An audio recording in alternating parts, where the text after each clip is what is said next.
Hello friends, welcome back to my channel. இன்னைக்கு நம்ம மத்தி மீன் குழம்பு செய்ய போகிறோம். வீடியோவை ஸ்கிப் பண்ணாமல் பாருங்கள். இப்போ எப்படி செய்யுதுன்னு பார்க்கலாம். ஸ்டவ்வில் ஒரு கடாய் வச்சு சூடு பண்ணிக்கலாம். கடாய் நல்லா சூடானதும் 3 டேபிள் ஸ்பூன் நல்லெண்ணெய் சேர்த்துக்கலாம். எண்ணெய் நல்லா காஞ்சதும் 1/2 ஸ்பூன் கடுகு சேர்த்துக்கலாம்.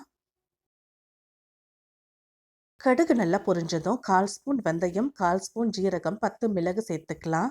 இது போல் நம்ம தாளிக்கும் போது குழம்பு நல்லா வாசமாக இருக்கும். 2 பச்சை மிளகாய் 2ஆ வெட்டி சேர்த்துக்கலாம். 2 கொத்து கருவேப்பிலை சேர்த்துக்கலாம். உரிச்சு வச்ச 10 பல்லு பூண்டு லைட்டாக இடித்து சேர்த்துக்கலாம். இது கூடவே பொடியாக நறுக்கி வச்ச 2 வெங்காயம் சேர்த்துக்கலாம். வெங்காயம் நல்லா பொன்னிறம் ஆகிற வரைக்கும் நல்லா வதக்கி விட்டுறலாம்.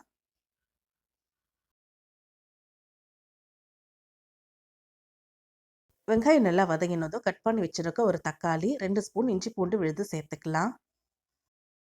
இஞ்சி பூண்டோட பச்சை ஸ்மெல் போகிற வரைக்கும் நல்லா வதக்கி விட்டுறலாம்.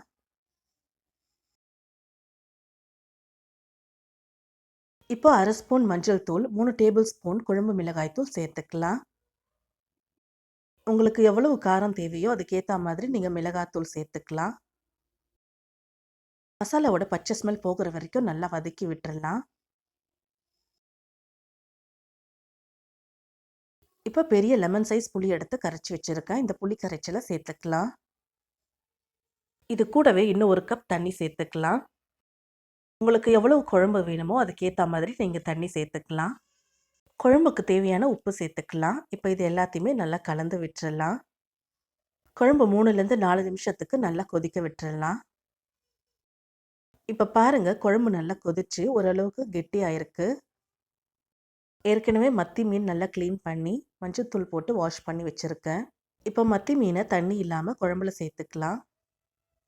மீன் சேர்க்கறதுக்கு முன்னாடி ஸ்டவ்வை லோ ஃப்ளேமில் வச்சுடுங்க. இப்போ ஒரு மூடி போட்டு மூடி ஸ்டவ்வை லோ ஃப்ளேமில் வச்சு 2 நிமிஷத்துக்கு குக் பண்ணலாம்.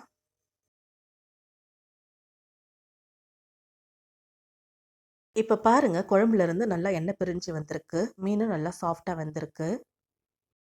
இப்போ ஸ்டவ் ஆஃப் பண்ணிவிட்டு கொத்தமல்லி கருவேப்பிலை சேர்த்து இறக்கிடலாம்.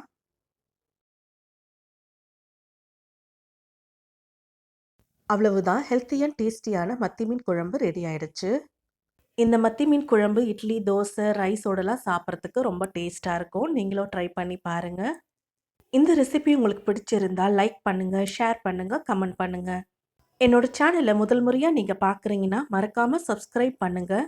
பக்கத்தில் இருக்க பெல் ஐக்கானை கிளிக் பண்ணுங்கள். அப்போ தான் நான் போடுற புது வீடியோவோட நோட்டிஃபிகேஷன்ஸ் உங்களுக்கு வரும். தேங்க்ஸ் ஃபார் வாட்சிங்.